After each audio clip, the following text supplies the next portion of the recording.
Em một kể nhá. Mà nào, nhưng mà nào. Nhớ mà có tôi mày. Alo. Alo. Cảm ơn đấy. Xin là quay đây. Cái thứ ba tôi phải dùng chỗ dùng con đấy mà.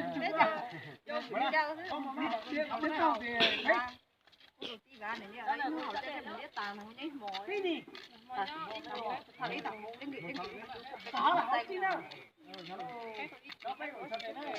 Dạ, giờ kem mình cho mình thú, hồi chỉ ba gì thế? Bỏ lại.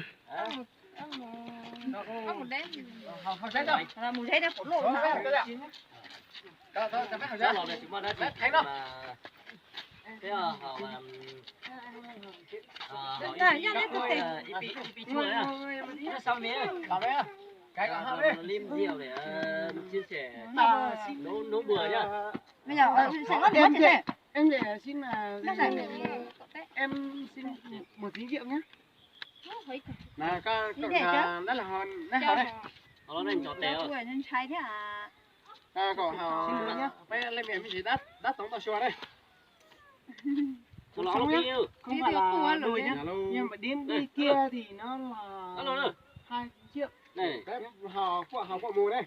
Alo. Em xin lỗi là quê là không có gì thì có cay hả? Có cái nào đây. Các bạn đắt xong gạo đây. Đắt xong gạo đây. Đắt. Đắt xong.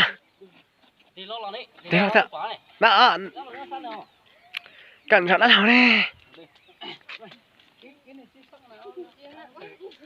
Có lên rồi, mẹ hầu nhưng mà nói như thế này thì cái tá này nó là cái sạch sạch á nhá. Bà bay ơi. Đó rồi cái coi video á. Chúng ta chỉ cái video mà một tờ lúc hồi chiều đó mà thật là biết cái tin được không? Mình chỉ nói gì mà tôi là anh cả với mấy cháu mà hôm nay cái một video để chơi thôi. Có mặt đây. Đây. Từ từ đã. Hai họ uống xong bắt tay cái đã. Uống xong rồi bắt tay cái. Họ biết cái gì họ dòng xét đấy không? Dạ đâu. Đây có em không? Ok bác phụ nhé. Cái này là không phải là đơn giản. Cái này là phải cái có nhà chữ một phú rồi. Đây em dốc. Đây có tính nhà. Từ đến nay mình nói chuyện xong. Đây nhá. Nó là phép có thanh không? Uống đây. Uống anh uống bắt tay cái đâu. Uống bắt tay cái rồi để nó cái video mà. Cái video mà cái thế là mình nó hay chưa? Ở trong xe thôi. Đầu xe thôi. Có tủ đây. Nào bé tao nhá rồi. Còn video mà video đóng phì đồng ba nhá. Bắt một Đây thằng là cái hủ tiếu của Video lô bán đề ở lô tỏ chống ly nữa. nó trồng ly mà tết chờ hải rong chấp là tao trồng vào lúc này dùng đi. Lô bán đề ở lô này đâu. Cái thao vào đây kìa.เอาเลย Thao ăn vào đây. Giờ lấy từ ra của chị tàu tỷ luôn à. là phò mà nhá chỉ tàu lúc bán đây thì chỉ bé chỉ thả vào bé một tàu thôi á. Giờ thì buổi tại tàu chấp là tàu lú à thì tết chờ tàu lú à trồng ly lú Ở lúc chống ly lúc bán đây không phải đây mà tàu mấy từng tình kể như là tàu phát giờ thời Còn ba tài còn ra đâu. ba tay cũng ra mua thế dòng ship chấp là nó linh nhưng mà linh thái lu cứ lại có lá chủ đi nước mà bé ở trong xiết xếp nó thả nó lo đây có thả nó ra đây lấy cho thì trong xiết xếp là mày chủ đi tết thờ theo trong xiết đâu nên gì à cũng nhá chủ này nhá cái gì không đâu nó bảo nó có tờ phô ở kia ở câu bà nó có phách cua nó là cũng nhá cái bánh xính à về cũng nhá cái bánh à nhá cái bánh xính mà cũng à thì tụi này mà nhá luôn sủa là cũng hùa thì cũng nhá thành lắm mà nhau tỏ thành long cơ cũng nhớ thành lâm chả bé đâu đó là bé thì nó giống cú hùa thì tìm tông phá này đâu con bé tông phá sành lâu mới vô cú nhà sành lâu à lâu tông phá lâu tông phá này mà chúa thì cậu ý đâu bên một giờ lúc còn này để bên một giờ đợi này một ý mình chỉ là cái trái nhà ok nó dù đã có thọ bé hà lụt luôn bé hỏi trái nhà ok nó đó dạ một chỗ hả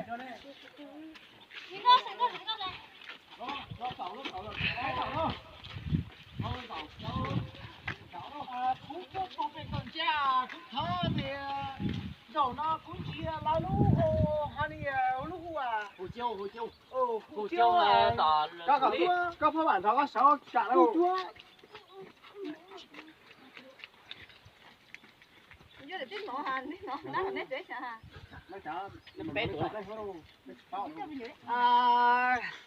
cũng chỉ là lú hoa này là giờ tụ nền thế gì cũng nhá mà đây thế tụ cua thì dâu xí là nhà quá tụ mà nên cũng nhá tết rất là lúa đây thế mà lá cua ít lú cua này là dâu xí sắp là tận thọ bé thì cỏ là cú thọ để bé tụ mùa tụ hắn đi cú già cú tụ mùa tụ già cú tụ mùa mà tụ hắn nhà cú tụ ít thế mà cho phần đó mà cú hạt tía rồi giờ thọ đi chả là cú một sáng sau cú tụ ít đua thế Cái khó khăn này thì cái cầu đó là cái cầu này là rồi đây giờ cú tụ ít rất chân đào để cú đi cú để thọ chỉ đâu hua thì cú tụ ít đi để cú trong xí hoa thì lúc cú thế mà lo là cú ít xí cú sẽ người tu làm gì cú luôn đó thế có nó có thế cha tụi là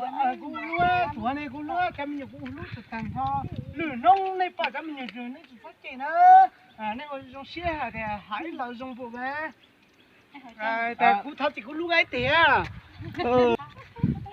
lúc cú tại đây chỉ có gì có hả đâu chắc thằng này cổng chè bên mẹ này hả đua có hả nhá có đá lò ta cả bảo lông ta nữa có đá lò nó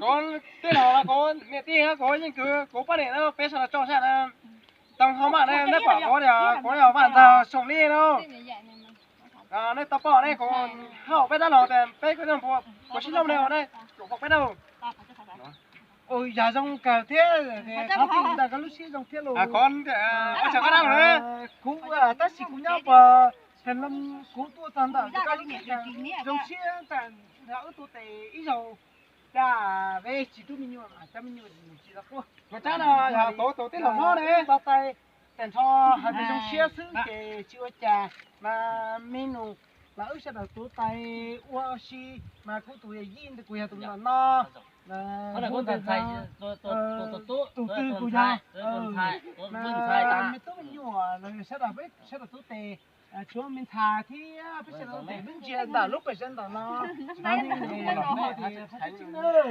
Thấy chị mình hôm nay. còn có thì cũng một tài lý rất là chỉ mua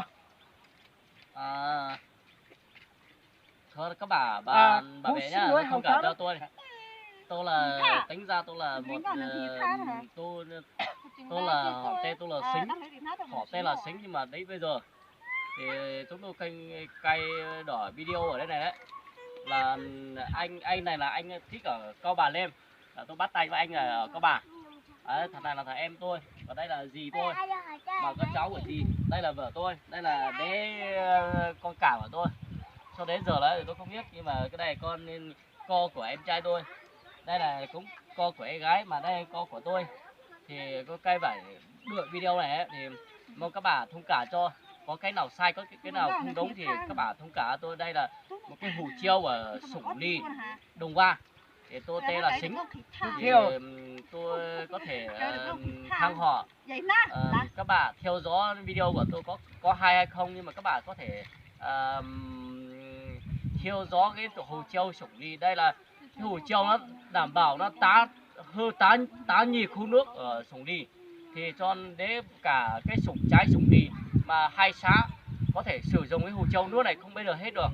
cứ giống như con suối to nhưng mà đây là sủng ly không có nước thì nhà nước người ta bố trí để cái hồ treo to nhất ở đây để anh nghe chúng tôi khao hỏi mà hầu hỏi để có uống nước đâm uống người ta cứ giống như bác nói uống nước nhớ mùa mà cứ tìm mông lắm mà là tiền cái một lúc có đây nó mà nhảy đô anh tỉ gì cố tới đây thì mà lúc ở đây mà lúc họ dòng chạp là cho bé cho cái mông nhớ cho chủng đi nó lông phinh và bé là lông phinh nành lia chủng đi nành mà bé là tu phinh đi nành nè sau đó cái video mà nè theo gió bé giờ mông chủng ly nữa cũng nó bé xinh luôn nhân thì sao như thế nào mà được hả hỏi cô hỏi khó treo nữa thế là đã lâu đấy sao được chỉ là bé cú ở thành phố tụi mình có bao tuần xài đó tuần xài là có hậu ít đó rồi ít cháu chỉ có lúc sao đâu á ít cháu thì lấy không sẽ dùng đi chả là nó là con gà lúc cao là đen nên là mà giờ lúc cháu chỉ giờ đeo giờ cháu giờ lúc cháu cái nữa alo ở trong xe đâu cô hỏi trong xe đã lâu rồi bye bye đi nhá bắt tay đâu trong xe thôi thằng nó có ba này nó sửa bỏ mà giờ bé luôn nó đã lâu đấy mà bé nhỏ à thì sao tụ đã chờ bỏ cô vừa có đã chờ bỏ sành mông lau mà giờ cô em mông lau tụ bé nhỏ sao tụ còn còn hai thứ bé chỉ tao sao tụ còn ba cô mà cô nó cô giờ xanh nhá chủng ly nó tụt pin luôn giờ nó cái nhà nhá không biết tụ cái gì là cái sẽ cũng được chứ đâu rồi ok luôn ok đó cái chỉ sao mà tranh thủ thì cũng phải chỉ cái đó rồi cơ rồi ok các cái này thì anh đây sao mà nó cái á nó cộng mà giờ bé sẽ cho nó đi thì đi cấp cả mua ra mình đào nó cú tụi mình nhiều nè cái này giờ này có cả bảy cả con cháu thầy cô cháu tôi là giờ các tụi thầy vô tụi trẻ cũng cả cái thứ cô cháu tôi lên cả con đường thầy giờ thì nó chỉ là mà mình thấy cũng chỉ là để các tụi trẻ của tụi thầy cũng là đi ra mua của tụi thầy đâu cả này giờ các chị thấy gì đây chắc có cô là chắc có bên trên chú tê ôi trời tê lúa tê đi cao sư bé chỉ thì nó chia tụ phong trừ tận nó cái chỏ lo hết chẳng mẹ họ thì dùng xe chép là tỉ cầu bên tỏ là lũ chủ ly đấy thằng nó bảo lúc về đây lo đi là cho cô chú sai ít liền chia rồi bé cú nhá cái phanh sánh tua cú tức bà thì dùng xe rồi rồi nó mà ít mình gì mà cái sáng không chết ok nữa xa đi đồ háo cái là có danh cứ cài đâu có là cứ cài luôn đi bà có là cứ cài có là đó hồn các bạn thôi cháu lò này cô cháu tôi đi cô chỉnh đồ này mà cô mấy cháu tôi nè cháu lò cô cháu xài đi cháu lò cô cháu tôi này cháu xài đi cô chỉnh đồ này thì chỉ có cái món cháu tôi này cháu xài luộc nhau đấy có chỉ nữa là cho cô nhiều đi chỉ nó là cô cài vịt nó này sẽ là cài đổ video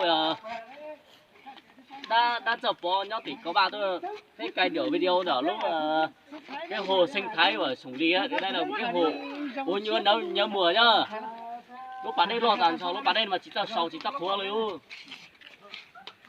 sủng ly phố đẹp sủng ly nữa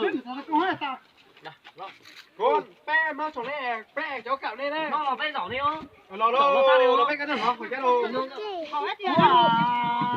cú tua cấp cái gì tua mà cú nó thái á này còn đây nó thích cả là cứ chỉnh cú cô đó là hồi cái đó không phải cả đấy cả mà là có phải cái gì đấy à chị cô chết đấy rồi các chị cả cô để xin đi vô hộp cái dạo đấy á gần bé đâu mà nếu được phải cái là bé dạo đấy á con đi bé hậu tôi mà nếu chỉ mình chịu chỉ chè ta cũng chỉ một cái cái này cái là có miệng đây mà trong xe mà có danh cửa sẽ ở nhớ không trả nhớ cho bé nó chờ nhớ rồi gì không chỉ là 2万咋的？có nhá đó. 1万3没几的嘛，跟我说这个1万3得要8没货嘛。穷死了。có nhá đó, tới chả chồng ly nè. cái cả Có đó là có bắt ra. Chỉ ra. Chỉ bắt nó Chỉ ra mấy cái sợ chó. có lạnh về ăn Chỉ ra. nó nó chỉ bắt nó là không biết là khó nào đâu. tôi là có ai có tốt Có thì tại các tù chắc quay ta các chỉ là của hải ly cho các cũng mua ít ta phụ cải thiện các đâu mà cũng cái rất nhiều đi chỉ cái thế mà cũng có gì tờ thì nó cái biết đâu thế nhà cũng tụi mua dù cũng tụi thằng đi cũng cũng tàu cũng mua được cũng mua hầu này nó về trong xí mặt cũng đâu đâu chỉ có đi kia đâu có còn hầu nó nữa hai lúc biết trong ta lúc cũng thay đầu chị cũng muốn cho lá đua là thi hai thằng nữa rồi cho luôn về về đi cả tiếp nhiều của chị vừa tám tờ nên nó chỉ có là mình nhiều tụt từ đó là có trăm nhiều mẹ đấy con chỗ nhá chỗ này nó có lúc sành giờ sành gì đó đúng có sẽ sành xong phải nhá mình nhỏ đây cuối ta để bây giờ phải về một số con lại đi về có đó rồi có khổ khả nó này có đấy giờ này có cái kiếm một có sáu sai đấy có đó là có sáu sai đó cứ dạo đấy có hai cái này cái hông có hai đâu dạo nó ta chỉ cũng nó chỉ có dùng tụ gia để tụ để bè là tụ nên ra dùng ta chỉ cũng tháo thì cũng ta với là xe giờ có tụi mình nhiều hai Tụi mình nhớ. Tụi mình nhớ nhà mình đây vừa, chỉ có vừa. nhà cúp bùa to thì Có to à. Có cho tao mà có mình nhớ, không cho. có đi nhà cúp tụ là nhà lót quả Giờ nó tụi mà có nữa là có cho. đi tới chiều luôn mà cũng mình đã có dọc ra cũng mình đã có thả mỗi lò lù cha thả vô học xía chấp là tần cho thì cũng hà thì dù các tù mẹ xí xa cũng ngủ theo lẹ buồn để với lúc tới chờ để nó là y mà cấp chào thế là Mà hay đi ăn chỉ bắt cái lọ. cái tôm hàng tôm mà chúng ta chỉ có cái rồi Đi ăn à?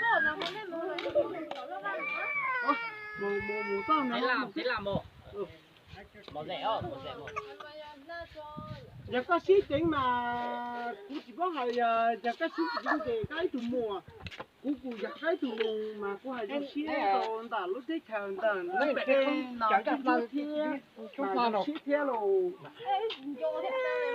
Chưa. mua trứng cả rồi nông chỉ cho nó mua là cái cầu cá đi ơi đúng rồi cháu nó sẽ đến cóถ้าชาวนามาถ้าเอาไปจุนใจนะเลยจุนใจเนาะ có tao cái hòm nó là cho đây ít chuột cứ là xong màu cái kia ấy cháo nó này cứ tôi nếu gà cháo nồng mà cứ bố cho gà lọt cho con đi nữa mà đâu cho bố mà nhóc mà chỉ có ba cháo nó nồng có cháo nồng mà cứ bố cho người vào cho mùa xí nữa có cháo nồng nên mà nếu mà tôi dòng nên tôi hành cái gì nữa cho nó sẽ đấy我找啊，找到条狗家农的嘛，找过那个去三年个家农的咯。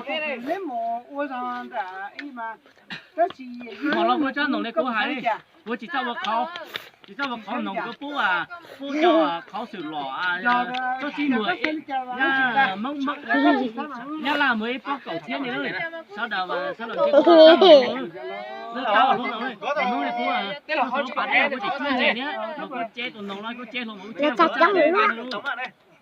cho thải con thầm thải đây mua ba Nó là sai hàng đó, phải chuối chèo. chính chắc là tên là chữ tên lệ. Trên Nó lấy là chân chuyên chạy. gì? Mi tu. Hả? Lo tin giả chuyên gì? tôi sẽ là hỏi đi cái của sẽ là họ lo đó Cha lo đi, cố tổ à. Mà cái chuyên gì đi nữa, có tuôn gì à? Có tuôn chuyên gì, có tổ lo nó mà. Ứng cả một à, kỹ nó nữa. Ai đó. Trên nó rồi. Tổ lo bây giờ. nó chồng cố nhà Chưa thế mà, tao tổ lo bây giờ. xử lý á có cháu ta có từ cái là không Chưa rồi mà. Tao đó. Đây tuôn gì đó. Đây rồi. Lo rồi. Lo tuôn gì lo rồi mà. tắm bạ là Bây giờ. nét chớ đã là bạ này có cháu có tức là không chịu cái này Lo tuôn gì lo. Tuôn gì lo. đây tao lo Có tao tuôn gì lo. Chỉ tao là à là. Ai, cứ mà trước rồi giờ. Cái chỉ tao mà trước à. trong phủ mua thầy cũng chỉ tụi mình mèo cái đó là cũng chỉ cái mẹ tao cũng ngủ cô cháu gì nữa quay đúng mà chính xác cái này là không phải đơn giản Còn là ilu ấy phải đâu có hay. hiu này là cùng chiêu cái thao vòng nhưng mà xin lỗi cả xin lỗi thao chọn đấy không phải xin lỗi cả em này không đi dùng tay cha có cái nào đó là mua các thuốc tệ Có thể nói gì à? các thuốc tệ bên gì lúc hôm nay ít rồi lắc quay Cha lo này ở bé đồ tin lầu à. chị nhiều chọc không chậm chị à chị mà chị này sao được bắt tua chị à nhưng mà một con chậm lại có chỉ có hai mùng gì nữa đó Mấy tôi không chụp cái con nào thì lo. dạ đó các thuốc tệ này sao có thể nó xịt quay lại có thể giờ chỉ là cả Tôi. hả ngoài đây có rồi chứ bạn thằng thuốc tệ nào đâu chứ bạn thằng chứ bạn thằng thuốc tệ nào không chỉ bảo cái không phải gì nữa khu lo để xong đó cả đấy Tôi lo nó mà tôi để bé nữa. mẹ đâu tao mẹ có số mấy mẫu á quen tin là thằng máy á đó là ở cặp cái nào vào đó này họ có cái nào họ nhập vào cái tôi bảo đây là không sợ thế là phối chất là con đã tôm bò ngà đấy chả đây tao bỏ là tao có nhát sống đi có giờ bạn thằng sống đi đấy đủ có cái đó là có nhát thì cháu bác nữa ăn đúng đây tao cho đây còn làm có tàu là có thằng nhỏ đây tàu là có những thứ thằng nhỏ đây Cha lo đấy rồi, con nó có trái ơi. tao phải cái này à tại cuối tôi toàn lúc đấy thằng sống đi rồi Mà nó hồn thì cái có cái gì hồn nhiều nhiều. thế bà thì trong đi à tại cũng cái gì lúc xe lúc chỉ để trong một số tây à thì gì tao lúc phải đến tao nó bên gì Cha lo có có tin xe có tổ tiên lo không mình chụp cái. tụi mày đấy Nếu chứ mua tàu nó vô là chỉ chọn xong nó. nè tí nữa Chứ bộ đấy là chỉ chọn xong nó cái vấn đề lúc toàn nhẹ hay. Không mình chụp cái lúc toàn nhẹ hay. Có tên chỉ sẽ là bỏ này. Đây làตัวnày tiền chín là lúc hồ chiều à. Cái hồ chiều mà thủ ly nó có bánh à. Chắc là ô rồi chắc con nè. Mà trong cái tua tổ tiên lo tiền là mấy mình chỉ cho còn nó sẽ đập bỏ. Sẽ đập bao tiền rồi. Mua tổ tiên lo không mình chỉ bỏ cái mà lúc về là gì à. Mà xảy sông gì đấy nữa. Cái gì nữa. chỉ tôi những gì là tiền Chắc lo này rồi chăn xài nữa. trong thủ nông Tôi lo ăn tồn nông đó mà giờ cố tồn xài. Tôi lo có té đó mà cố tồn con nè nữa. Anh nữa. Tôi lo chăn này đó mà giờ đó là nhóc của địa có ba thôi à của địa có phanh thôi nữa rồi chắc lo tồn nông mà giờ cố con nè đi nữa là con đơn thà lô tôi đi mà đã lọc của để có phanh thôi đi nữa anh đi nữa tôi cái phía là của tôi đã lọc nữa nó thì tới chờ có phải sinh tôi phần tuổi nó cũng thao tôi đến nông sản của tuổi gì nó có chỉ mua chỉ thế mà mình cho thì cái nông bây à thảo xí đơn là lúc cho cha tôi là một thở lúc bán đây đâu cho sống đi nữa bao này lúc sủa là bao hồ đi kìa đấy là sống đi đấy thằng sống đi đấy là chủ lý cái là vết của khu bao giờ chống lê tỏ lốc thanh chống lê cái lốc gì mà cũng gió áo rồi chứ sao có một cái làm thành đồ buồn thế đấy không chỉ lo vết của nhỏ cho bay nào chủ lý đâu có hai cậu nhỏ nữa không lo hai lo mà bên nhá đông vào nếu mà lông phì hơn hãy cho đi suต้องส่งเลยน้องเฮน้องวันเฮ้อทางซ้ายเฮ้อต้องจ่ายจ่ายอยู่หายมาลงเชียเช็บลาแต่ถ้ากูเอาไปถือยี่นี่กูแต่กูตีแต่ลิจาลากูแต่หอเชียซื้อโลchỉ mỗi ta cái nhà á chỉ bây nó thả là mà ta cái cố là sao cố xí là nó cố mai đi nữa ồ dạ lo có tổ tiên nào nữa cái lúc máy bắt có cho nó có chỉ cho cái tàu này chả thấy có tổ tiên nào hoa không bật thế đó có trong cái cho cái lúc máy cái là đó lấy số đồ thì bữa nào cứ nào đó có tổ phao có tổ nát lò là nó cho cái cửa đấy nó xì nó tôi cho bà có tổ cô yo uống xong rồi bạn nó nói là không